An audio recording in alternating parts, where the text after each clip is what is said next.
Bonjour à tous, nous poursuivons avec la 5e Mishnah du 5e Pérek. La Mishnah nous dit ici, Ne'eman ha-Kohen lomar, bien que nous avons vu dans la Mishnah précédente qu'un Kohen est soupçonné de causer un défaut, de faire un défaut à une bête, de lui faire une entaille dans l'oreille, afin que le Bechor puisse être mangé en dehors du Beth Amikdash et ne pas le sacrifier.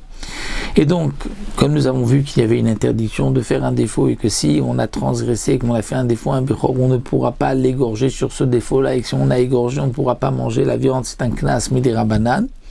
Et nous avons vu que les Kohanim, on ne les croit pas et ils sont soupçonnés de faire des défauts aux bêtes, même lorsqu'ils disent que le défaut s'est fait de lui-même, on ne les croit pas. Mais, nous dit la Mishnah, Ne'eman ha-Kohen lomar, il y a quelque chose où on va faire confiance au Kohen. S'il nous dit, Ereti Bechor zeu ba'al mumo, c'est-à-dire j'ai montré ce Bechor à un Chacham et il m'a dit qu'il a un défaut pour lequel je peux égorger la bête. C'est-à-dire, dit le Barthénora, il y a deux témoins qui disent que ce n'est pas lui qui a fait ce défaut, mais il n'avait pas de témoignage qu'un Rav avait dit c'est bon, ce défaut-là, on peut l'égorger la bête, c'est un défaut kavua.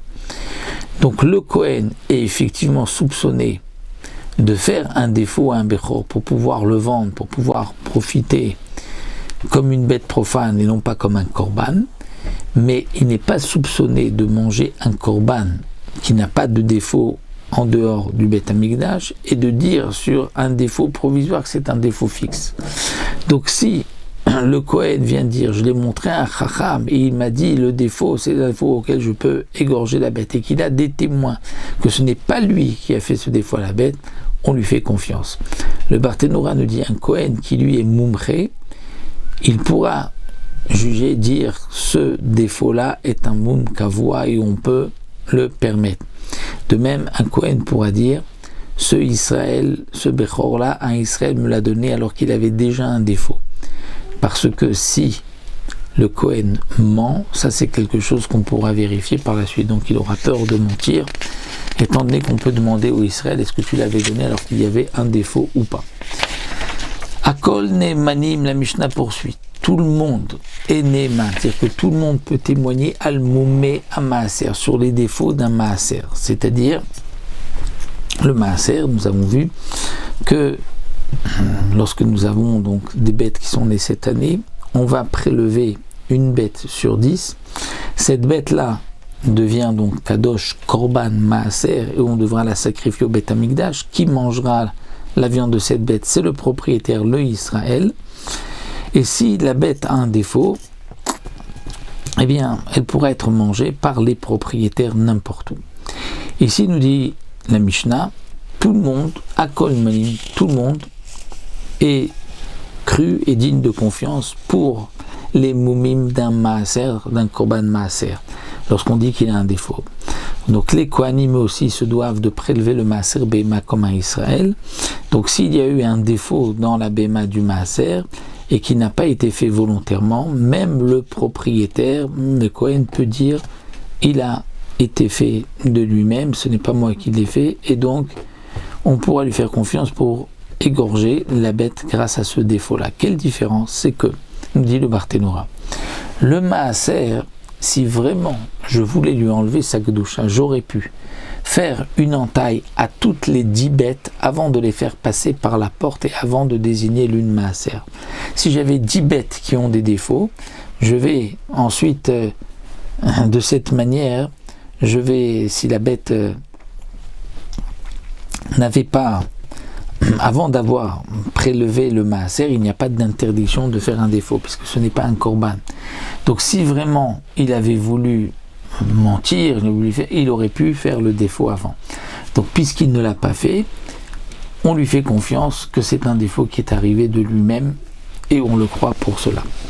La Mishnah nous dit ici, voici les défauts que tout le monde peut permettre, c'est-à-dire même 3 personnes qui ne sont pas des moumrim, qui n'ont pas reçu la smicha, la permission de trancher pour le Bechor. Un Bechor chez Nismit Eno, c'est-à-dire il a perdu un œil, ou bien Nikte Ayado, où sa patte avant et c'est cassé, c'est brisé, Ou chez Nishbera Raglo, donc il s'est coupé, on va dire, ou bien son pied arrière, Raglo c'est le pied arrière, s'est brisé. Dans ce cas-là, on pourra égorger la bête, comme si la bête donc a un défaut ici, même le Bechor, sur le psak de 3 Bnei Knesset. 3 Bnei Knesset, c'est 3 personnes qui fréquentent le Beth Knesset, donc qui étudient un peu la Torah, même si ils ne sont pas des moumrim. Parce que là, c'est un moum qui est évident. Et ça, ce sont des moumim que même aujourd'hui, 3 personnes peuvent dire ça c'est un défaut et on peut égorger le Bechor, bien qu'aujourd'hui nous n'avons pas de Chacham Samour, de Smicha qui a la permission de regarder les autres moumim, mais c'est un défaut pareil, la patte coupée, la patte cassée, là il n'y a pas besoin d'un Chacham Moumre. Rabbi Yossé Omer, Afilu Yesham Esrim ou Shlosha, Rabbi Yossé n'est pas d'accord. Rabbi Yossé pense que même si un Beddin de 23 Dayanim qui peuvent juger Diné Nefashot, il faut avoir une permission particulière pour pouvoir permettre les défauts du Bechor.